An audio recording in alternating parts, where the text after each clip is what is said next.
6 months had passed since the vault collapsed. 6 months since Jiwoo and Rokthar had escaped seconds before the bombardment fleet destroyed Thalmor's world. 6 months since everything changed. Jiwoo stood in front of a mirror in her small apartment on Earth, barely recognizing herself. She looked older now, not just in years but in the way her eyes carried weight. The inheritance had aged her in ways that had nothing to do with her body. She was 28 but felt ancient.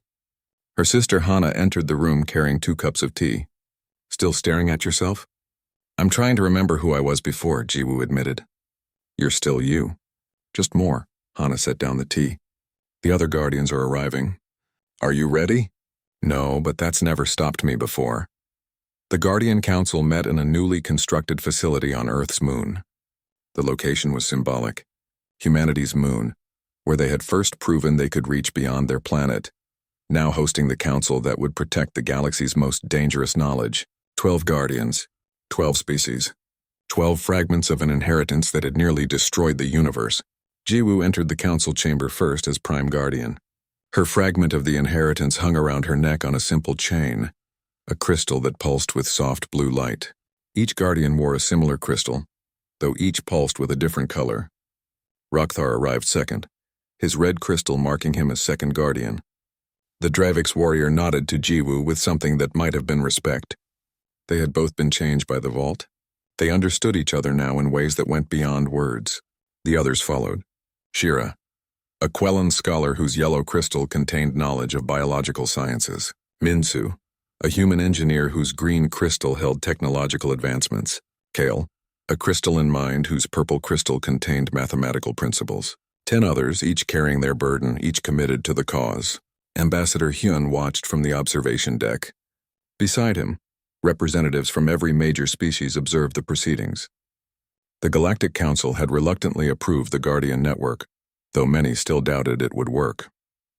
This council is now in session, Jiwoo said, speaking in Galactic Common.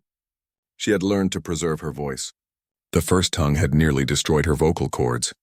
We gather to share knowledge, to maintain balance, and to ensure that no single person carries too much power. We are the Guardians, the 12 voices said in unison. They had practiced this ritual for weeks. We share the burden so that none must bear it alone. Jiwoo held up her crystal. I propose we share medical advances with the Galactic Council. Treatments for neural cascade failure, for genetic disorders common in 17 species. Each guardian closed their eyes, consulting their fragment of knowledge. Then one by one they shared what they knew. Shira contributed biological understanding. Minsu added technological applications. Kale provided the mathematical models. The knowledge wove together, complete only when combined. I agree to share this knowledge, and each guardian said.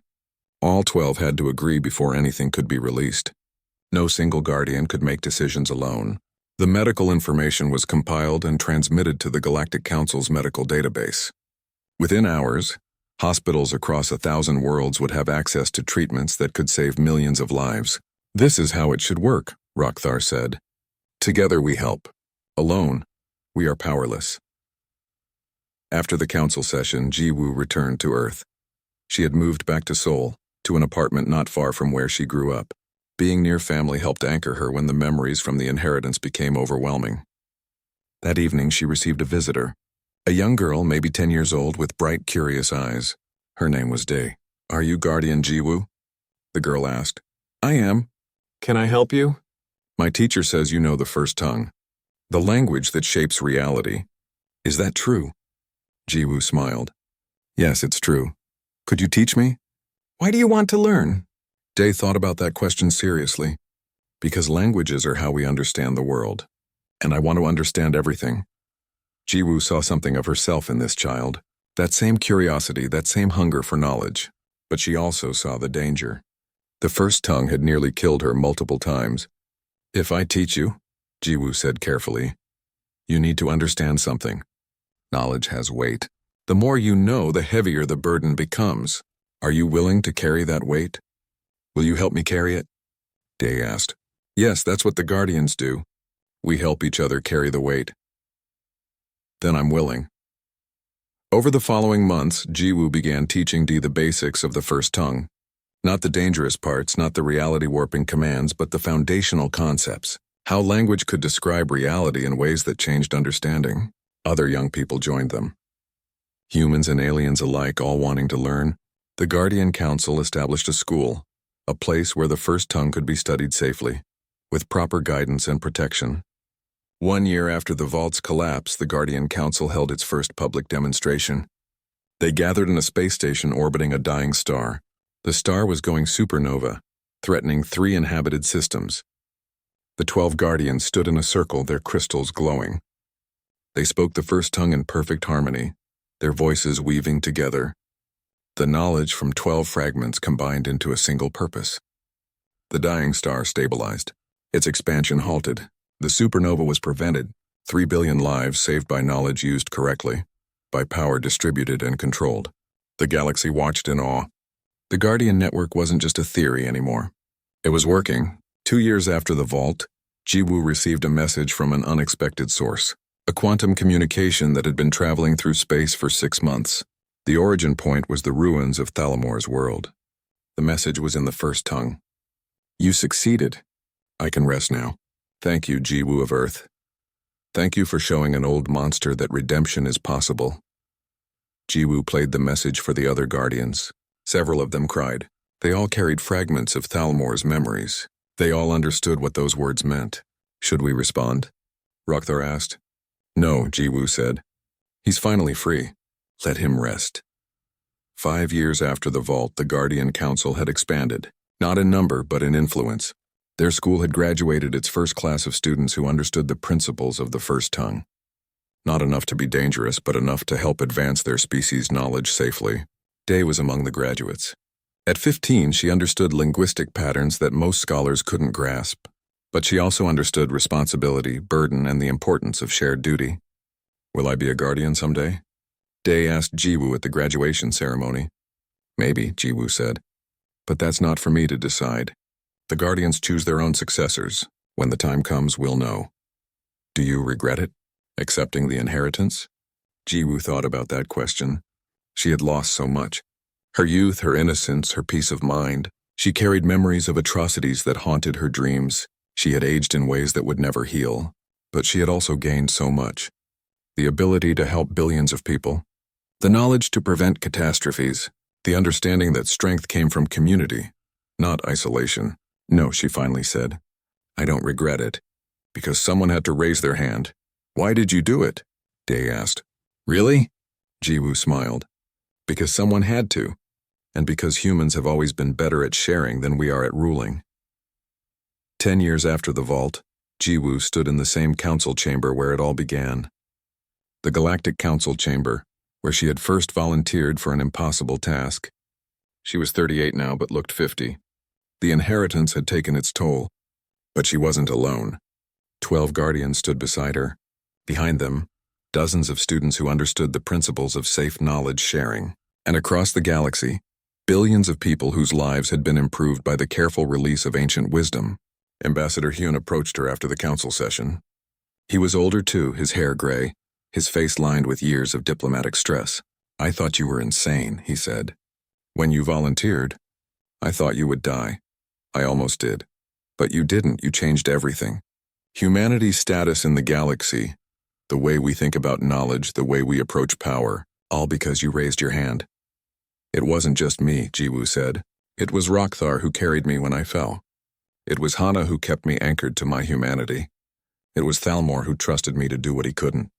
And it's the other Guardians who help me carry this burden every day. Still, Hyun said, you started it. You made the choice. Jiwoo looked out at the galaxy beyond the chamber windows. Stars burned in the darkness, billions of worlds spinning through space. So much life. So much potential. So much that could be destroyed if knowledge fell into the wrong hands. But it hadn't.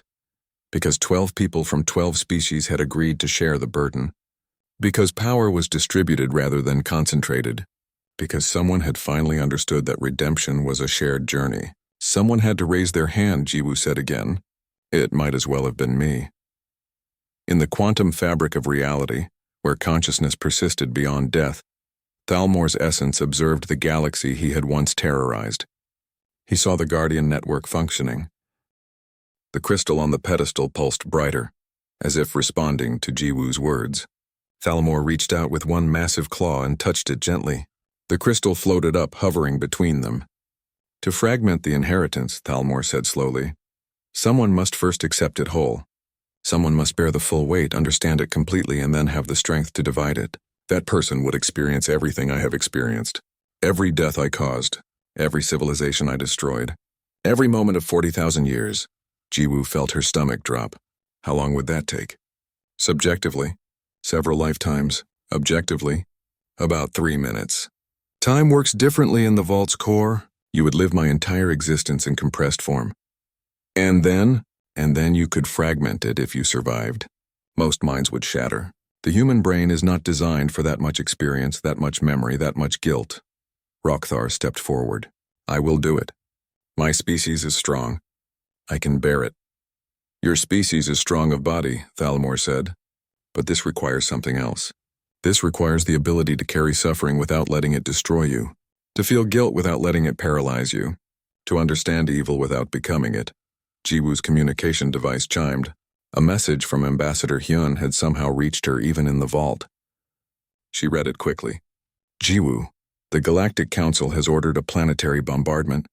If you don't emerge in 1 hour, they will destroy Thalmor's world to ensure the vault's knowledge dies with it. Come out now. This isn't worth it. She showed the message to Thalmor. They're going to kill everyone. Let them, Thalmor said. If there is no heir, perhaps it is better this way. The knowledge dies with me and the galaxy is safer. No, Jiwoo said. No, that's not right. This knowledge could help people. Medical advances, technology, understanding of the universe. It's not all weapons. 90% of it is weapons, Thalmor replied. Knowledge of how to break reality, how to unmake stars, how to erase entire species from having ever existed. My people were very creative in our cruelty.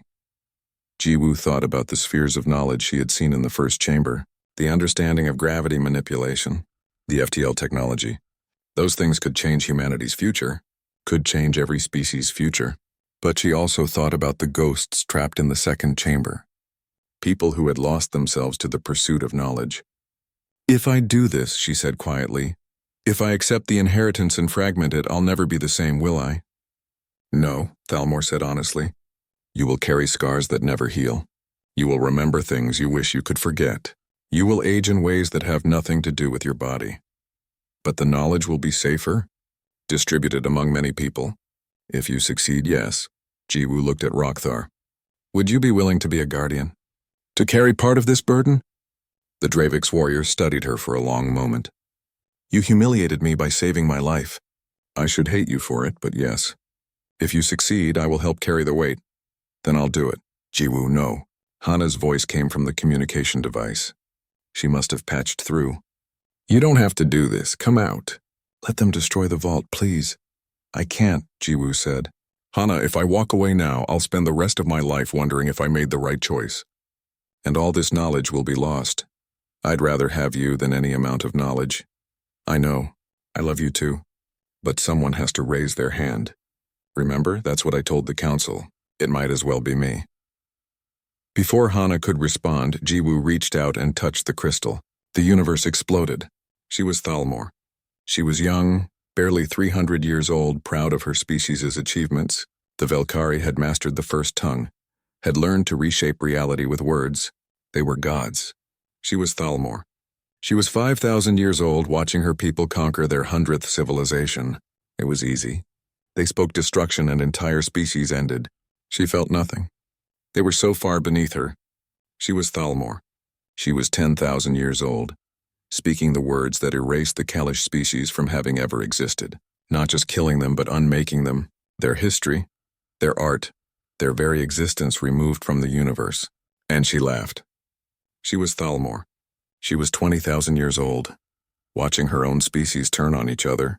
Too much power. Too much pride. They weaponized the first tongue against themselves. She tried to stop it. She failed.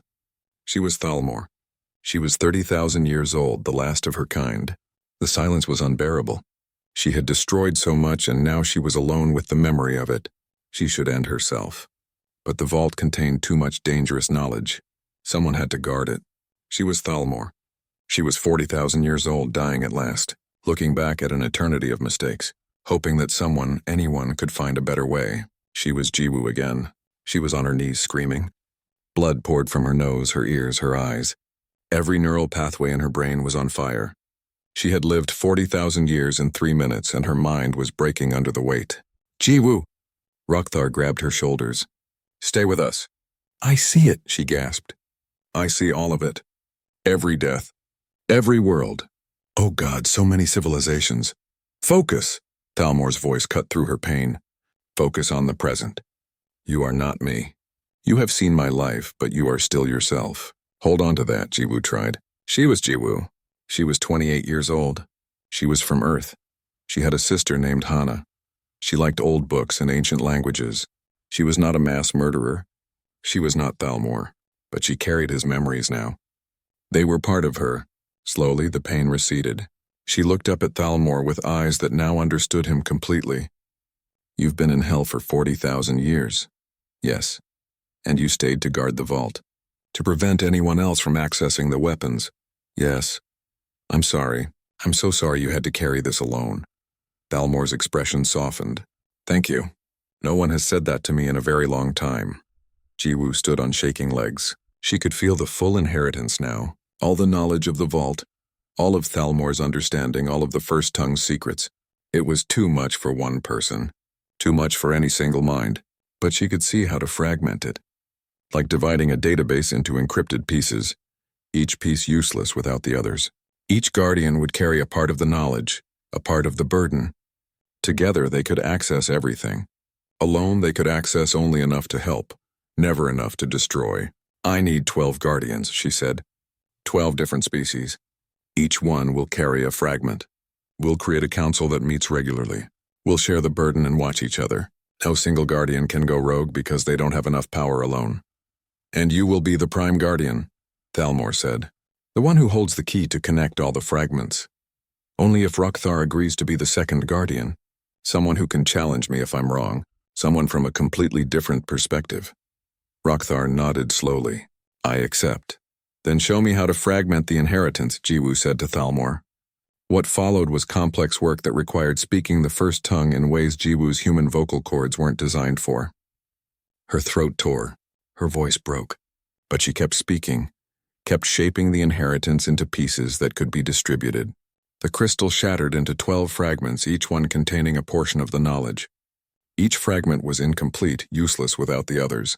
As the last fragment formed, Jiwoo collapsed. Thalmor caught her before she hit the ground. You did it, he said softly. You actually did it. Something I never considered in 40,000 years you achieved in 3 minutes of hell. How much time? Jiwoo asked weakly. 58 minutes since you entered. The bombardment fleet arrives in 2 minutes. Then we need to leave. Thalmor shook his head. I am dying. I will remain here. But you and Rokthar must go. Take the fragments. Build your guardian council. Make it work. What happens to the vault? It collapses with me. The physical structure will be destroyed, but the knowledge is already fragmented and stored in the crystals. You carry it now. Jiwoo wanted to argue, wanted to find a way to save him, but she could feel through the inheritance that it was impossible. Thalmor had been dying for centuries, holding on only through force of will. Thank you, she said, for trusting me. Thank you, Thalmor replied, for showing me that redemption doesn't have to be a solitary journey. 1 minute left. Jiwoo and Rokthar ran for the exit, carrying the 12 crystal fragments. The planet was dying. Jiwoo could see it from the transport window as they descended through the thin atmosphere. The sun was a bloated red giant, casting everything in crimson light. The surface below was covered in ruins, structures from civilizations that had died before humanity learned to make fire.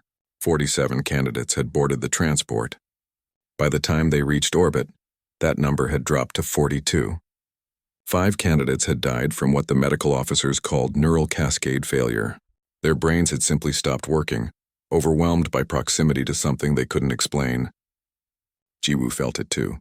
A pressure behind her eyes. A sensation like someone was rewriting the language centers of her brain. But she focused on breathing, on treating it like a puzzle rather than a threat. Don't try to understand it all at once. Take it piece by piece. The landing pad was carved from black stone that absorbed the red sunlight. As the candidates disembarked, Jiwoo noticed that many of them were already struggling. A Quellan scholar was bleeding from his auditory organs. A crystalline mine's surface was fractured, their inner light flickering. Then Thalmor appeared, and 3 candidates died instantly. He was enormous, easily 4 meters tall, with scales that looked like they were made from condensed starlight. His eyes were the worst part. They were ancient in a way that made Jiwoo's stomach turn. Those eyes had seen civilizations rise and fall. They had watched stars die. They contained an intelligence so vast that looking at it felt like staring into an abyss. "Welcome," Thalmor said, and his voice was in Jiwoo's head, in her bones, in the air itself. "Welcome to your testing. Most of you will die. Some of you will go mad. Perhaps one of you will succeed. Let us begin." The remaining 39 candidates were led into a massive structure that seemed to exist at impossible angles. Jiwoo's eyes hurt trying to track the geometry. The walls were covered in writing, the first tongue in its pure form. Just looking at it made her nose bleed. "The first trial is simple," Thalmor said. "Speak the words you see. If you speak them correctly, you advance. If you speak them incorrectly, you will understand your failure intimately." A platform rose from the floor in front of the first candidate, a proud warrior from the Dravix Empire named Korval. He studied the words for a moment, then spoke them with confidence. His voice was strong and clear. Reality bent around him. His body folded in on itself, compressing into a space too small to exist. His scream lasted for 3 seconds before he disappeared entirely. "Incorrect pronunciation of the 4th syllable," Thalmor said casually. Next, the trials continued. Candidate after candidate approached the platform. Some got a few words correct before failing. Others died on the first syllable. A Quellan scholar managed to speak an entire sentence before her mind collapsed, leaving her body standing empty. Jiwoo watched and learned. The first tongue wasn't just about pronunciation. It was about intention, about understanding what the words meant to reality itself. Each word was a command, a description, and a question all at once. When her turn came, Jiwoo stepped onto the platform with shaking legs. She looked at the words carved into the wall. They hurt to see, each character burning itself into her vision. But she had practiced. She understood the patterns. She spoke the first word. It felt like her throat was tearing.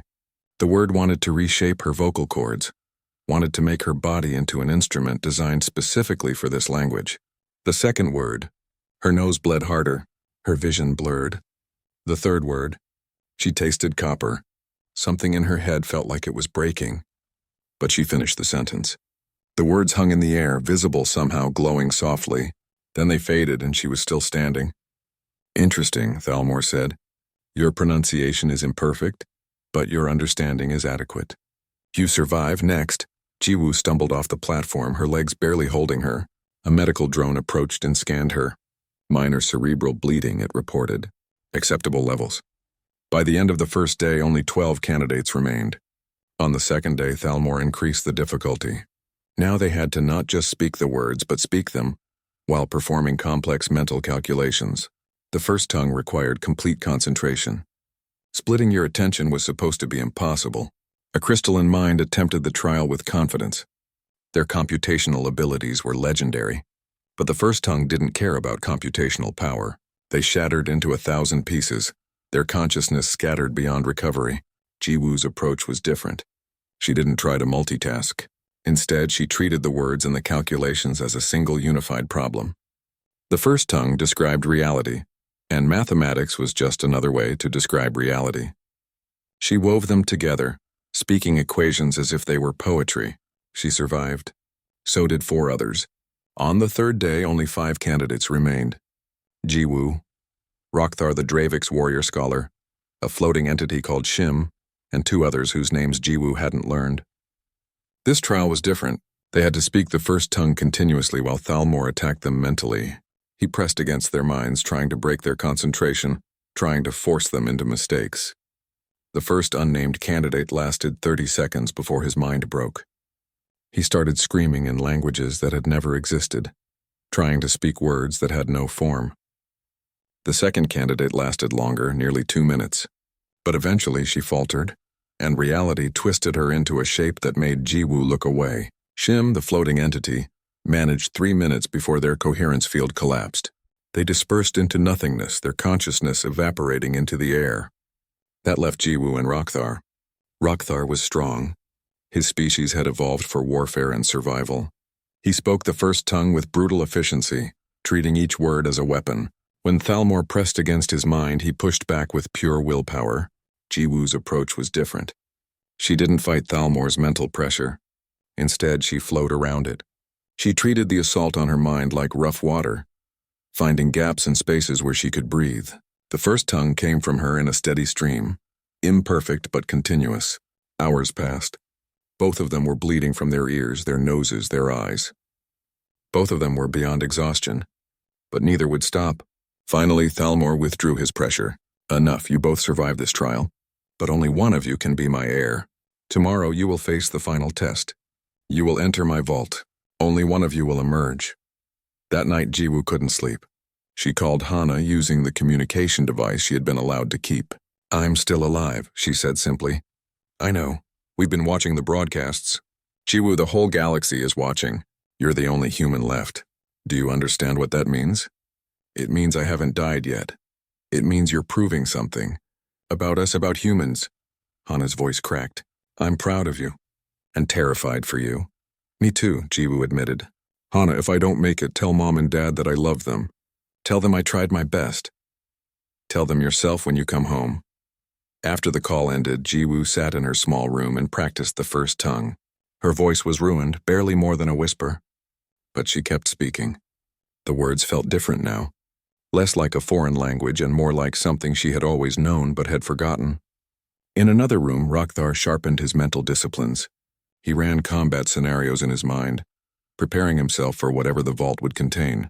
He was a warrior, bred from a long line of warriors. He would not lose to a human, a species barely capable of spaceflight. And in his ancient fortress, Thalmor watched both of them through sensors that existed in dimensions humans had no words for. The human interested him. She was weak by every measure, yet she survived through adaptation rather than strength. She reminded him of something he had forgotten long ago. She reminded him of hope. Tomorrow would reveal whether that hope was justified or merely the delusion of a dying immortal. The entrance to Thalmor's vault looked like a wound in reality. It wasn't a door or a portal, but a place where space simply stopped making sense. Looking at it made Jiwoo's eyes water and her stomach turn.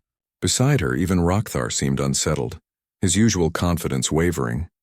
"Inside the vault, you must speak the first tongue continuously," Thalmor explained. "Each word will open a path. Each silence will summon defenses. The vault contains knowledge from 300 extinct civilizations. That knowledge is protected. Many have tried to steal it. All have died. How do we know where to go?" Rokthar asked. "You will know.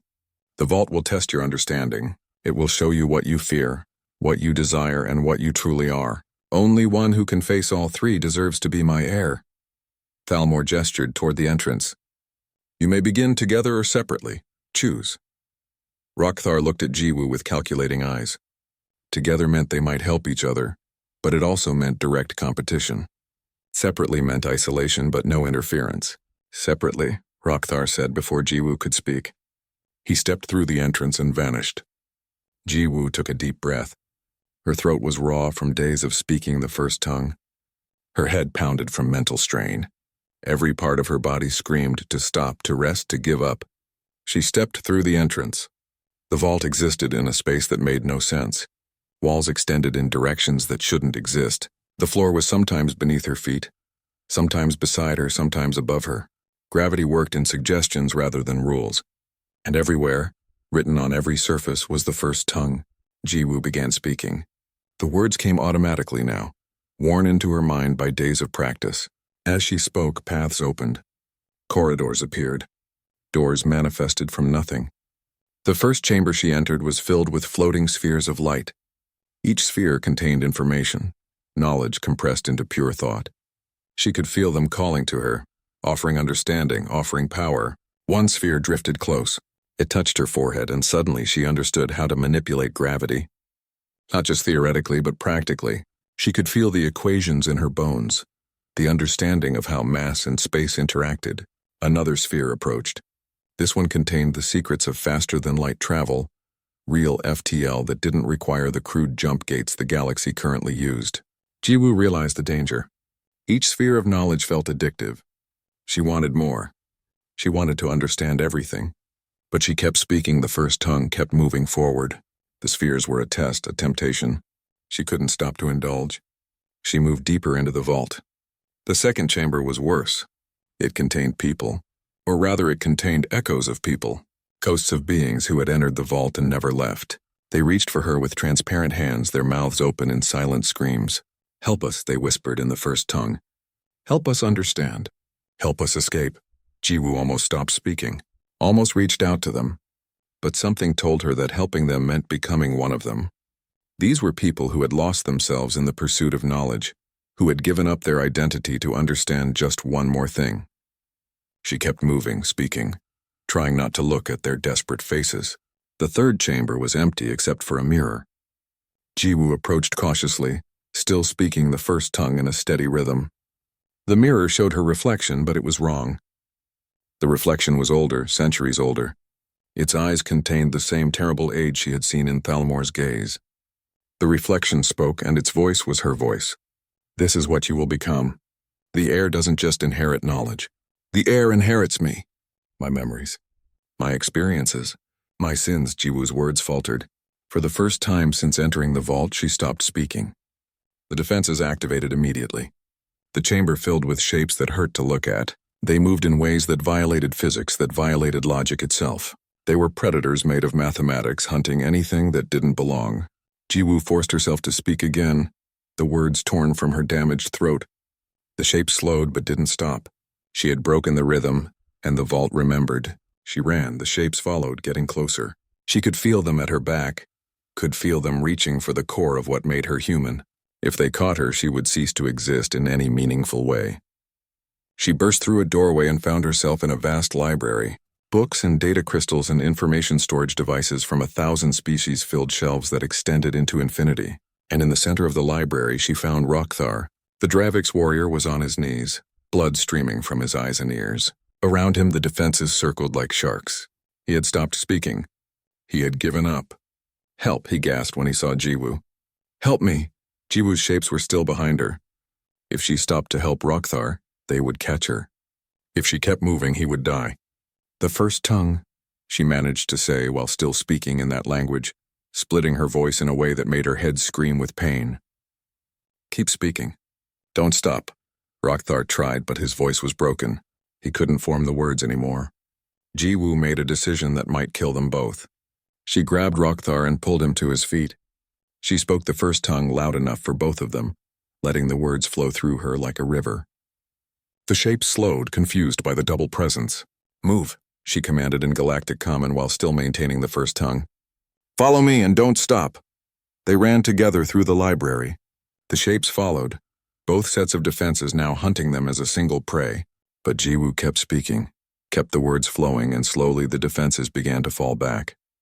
They emerged in a final chamber. This one was small and contained only a single pedestal. On the pedestal sat a crystalline structure that pulsed with soft light. Thalmor was there waiting. "Interesting," he said. The warrior fell and the scholar saved him. "But the trial is not complete. Only one heir can be chosen. You must decide between yourselves."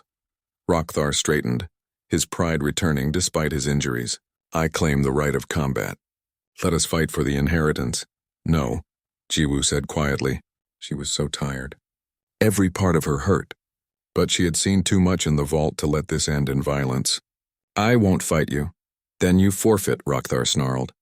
"No, I refuse to accept the terms. Thalmor, I saw the reflection. I saw what the heir becomes. You're not looking for someone to inherit your knowledge. You're looking for someone to inherit your consciousness, your memories, your guilt." Thalmor's ancient eyes fixed on her. "Yes, the heir will become me in essence. They will carry my burden." "What burden?" Jiwoo asked. "What did you do that requires 40,000 years of penance?" For a long moment, Thalmor was silent. Then he spoke, and his voice carried the weight of eons. "I destroyed 127 civilizations. I used the first tongue as a weapon. I reshaped reality according to my will. I was a god and I was cruel. When my species realized what we had become, we chose extinction. All of us ended ourselves, paying the price for our arrogance. All except me. I chose to remain, to guard the knowledge, to ensure no one else could make our mistakes. And now you want to pass that burden to someone else, Jiwoo said. I am dying. Without an heir, the vault will collapse. All of this knowledge, including the weapons, will be released into the galaxy. Millions will die. Jiwoo looked at the crystal on the pedestal. Then she looked at Rokthar, who had fallen silent, understanding for the first time what he had been competing for. There's another option, Jiwoo said slowly. You don't need one heir. You need many. The burden shouldn't rest on one person. It should be shared. Thalmor's expression changed. For the first time since she had met him, he looked surprised. Explain. Fragment the inheritance. Give pieces of it to multiple people across multiple species. Create a system of checks and balances. No single person carries all the weight. No single person can access all the weapons. The knowledge is safer, and no one has to lose themselves. The chamber was silent except for Jiwoo's ragged breathing. Then Thalmor began to laugh, a sound like continents grinding together. In 40,000 years, he said, no one ever suggested that. Everyone wanted the power. Everyone wanted to be the chosen one. But you, human, you want to distribute it, to share the burden. Isn't that the point? Jiwoo asked. Didn't your species die because everyone wanted to be powerful alone? Thalmor's laughter faded. He looked at her with something that might have been respect. Yes, that is exactly why we died. The communication arrived at the Galactic Council chamber without warning. Every screen, every display, every communication device across 1,000 worlds flickered and died. Then, a single message appeared in a language so ancient that most species had forgotten it ever existed. Ambassador Hyun stood in the human section of the Great Chamber, his hands trembling as he watched the other species representatives scramble to decode the transmission. The humans were new to this place, barely 3 generations since first contact. They occupied the smallest booth, the one closest to the exit, reserved for species still proving their worth. The message repeated 3 times before the Council's translation algorithms finally made sense of it. When the words appeared in standard, Galactic Common, a silence fell over the chamber that Hyun had never experienced before. Even the usually chattering Quellan delegates went completely quiet. I am Thalmor, last of the Velkari. I am dying. I require an heir. The heir must speak the first tongue with perfect fluency. The heir will inherit my vault. All knowledge within will pass to them. You have 60 days to present candidates. I will accept only one. The chamber exploded into chaos. Every ambassador was shouting, their translators creating a wall of noise that hurt Hyun's ears. He knew what this meant, even if he didn't understand all the details. The Velkari were legends, beings so ancient that their existence was debated in human universities, and Thalmor was the last one. Hyun immediately sent a message back to Earth. The human government needed to know about this development, even if humanity had no chance of producing a suitable candidate. The first tongue was older than human civilization by thousands of years.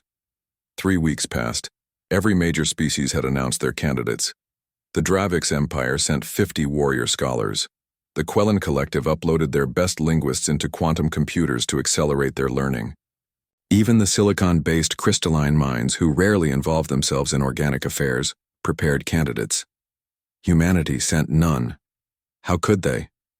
They barely understood their own ancient languages, let alone something that predated their evolution.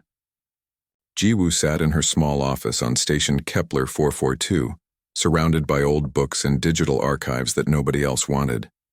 She was a linguist, but not a successful one. Her specialization was dead Earth languages, the kind that hadn't been spoken in thousands of years. Nobody cared about Sumerian or Proto-Indo-European anymore when translation software could handle 1,000 living galactic languages instantly. She had watched the broadcast 17 times. Something about the fragments of the first tongue bothered her. There were patterns in it, structures that felt familiar in a way she couldn't explain. She had spent 3 weeks comparing it to every dead language database she could access. Then she found it. A correlation, barely noticeable, between the first tongue and ancient Sumerian. Then another connection to Proto-Indo-European root words. It wasn't a direct translation, but the grammatical structure had similarities. It was impossible, and yet the patterns were there. Jiwoo's hands shook as she ran the analysis again. The first tongue wasn't completely alien. It had influenced human languages somehow, or perhaps it was the other way around. No, that made no sense. The first tongue was older than humanity. She called her sister Hana, who worked at the Human Diplomatic Corps on Earth. "You need to let me volunteer," Jiwoo said without greeting. "Volunteer for what?" Hana sounded tired. It was late night in Seoul. "For Thalmor's air trial, I can speak the first tongue." The silence that followed was long enough that Jiwoo checked if the call had disconnected.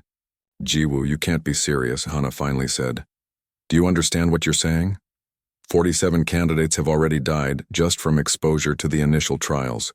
Species with thousands of years more development than us. And you think you can succeed?" "I don't think I can succeed," Jiwoo said quietly. "But I can speak the language. I've been practicing it. Nobody else from Earth is even trying." "Because it's suicide?" "Maybe.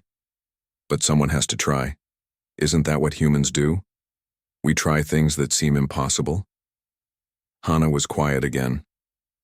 Then she sighed, a sound of defeat that Jiwoo recognized from their childhood. "I'll talk to Ambassador Hyun. But Jiwoo, if you die, I'm never forgiving you. Deal." It took another week for the paperwork to process. Ambassador Hyun himself called her 3 times, trying to convince her to withdraw her application. But the application was already submitted, and under Galactic Council rules it couldn't be withdrawn by anyone except the candidate herself. Jiwoo arrived at the council chamber on the designated day for candidate presentations. She wore simple clothes, a gray jumpsuit that marked her as a civilian researcher. Around her, the other candidates wore elaborate armor, ceremonial robes, or in some cases environmental suits that hummed with expensive technology. She was the only human in the room. When her turn came to present her credentials, the chamber actually laughed. Not cruel laughter, but the kind of laughter that comes from absurdity. A human, the youngest species in the council, claiming fluency in the oldest language in the galaxy. "State your qualifications," the council arbiter said. Quenthal was a being of pure crystalline structure, their voice like wind through caves. "My name is Jiwoo. I specialize in dead languages from my homeworld. I have identified structural and grammatical correlations between the first tongue and several ancient human languages. I have been practicing the first tongue for 3 weeks, using the fragments from Thalmor's broadcast." 3 weeks, Rockthar, the Drevix candidate, said with obvious contempt. "I have studied for 3 decades with the finest scholars in the Empire." "Then you should do very well," Jiwoo replied evenly. Quenthal's crystalline form chimed, a sound that indicated curiosity. "Human Jiwoo, you understand that most candidates do not survive. That the first tongue is not merely a language but a fundamental force?" "I understand," Jiwoo said. "But I'm here anyway." "Why?"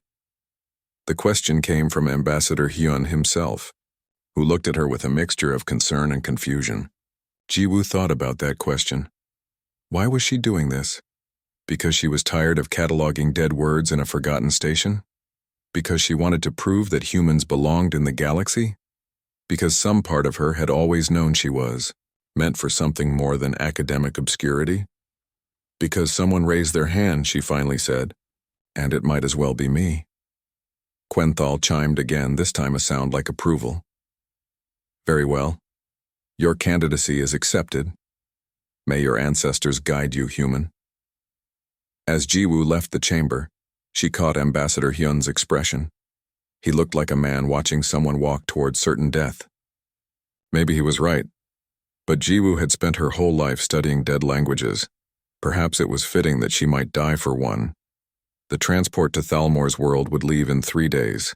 Jiwoo spent those days practicing, speaking the harsh syllables of the first tongue until her throat was raw. The language fought her, each word feeling like it wanted to reshape her mouth, her thoughts, her understanding of reality itself. But she kept practicing, because that's what humans did. They practiced until the impossible became possible, even if it killed them.